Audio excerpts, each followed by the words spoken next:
Lumabas sa survey ng SWS o ng social weather stations na maraming hindi boboto sa kandidatong ini-endorso o i-endorso ni Pangulong Aquino sa eleksyon 2016.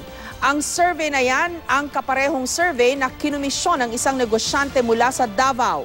Sabi ni Liberal Party Presidential Bet Mar Rojas na siyang ini-endorso ni Pangulong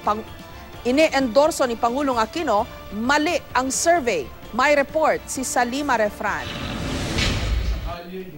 Noong Hulyo, inendorso ni Pangulong Aquino si Noy DILG Secretary Mar Rojas para sa kanyang pagtakbo bilang Pangulo sa 2016. Pagkalipas ng 4 na buwan, nagsagawa ang social weather stations ng survey kung ano ang epekto ng pag-endorso ni Pangulong Aquino sa mga kandidato.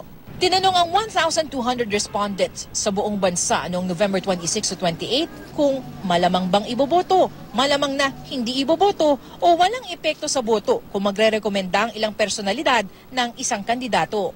Ang lumabas, -6 para kay Pangulong Aquino. Ibig sabihin, mas maraming hindi boboto sa ini-endorso o i-endorso niya kaysa sa boboto para dito. Tingin ni Rojas, mali ito. I think it's wrong. Kumpiyansa ako sa pagtingin ng ating mga kababayan sa daang matuwid, sa kabutihan, sa kaginawahan na naihatid nito sa ating bansa. Kasama ang tanong na ito sa survey na kinumisyon ng negosyanteng si William Lima na taga Davao kung saan nanguna si Mayor Rodrigo Duterte sa listahan ng mga presidentiables. Survey na question din ng ilan dahil sa forma ng tanong na kasama ang pangalan ni Duterte. Si Rojas ay nasa Laguna kung saan pinalakas ang Liberal Party ang kanilang puwersa.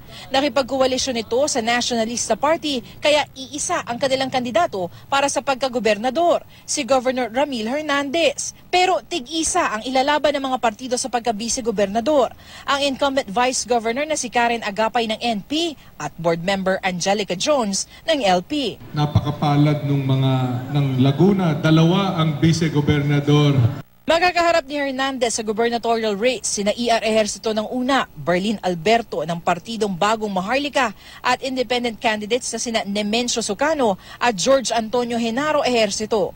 Makakalaban ni Agapay at Jones sa pagka-vice governor sina Christian Nino Lahara ng una at Mateo San Sebastian ng WPP. Salima Refran, GMA News.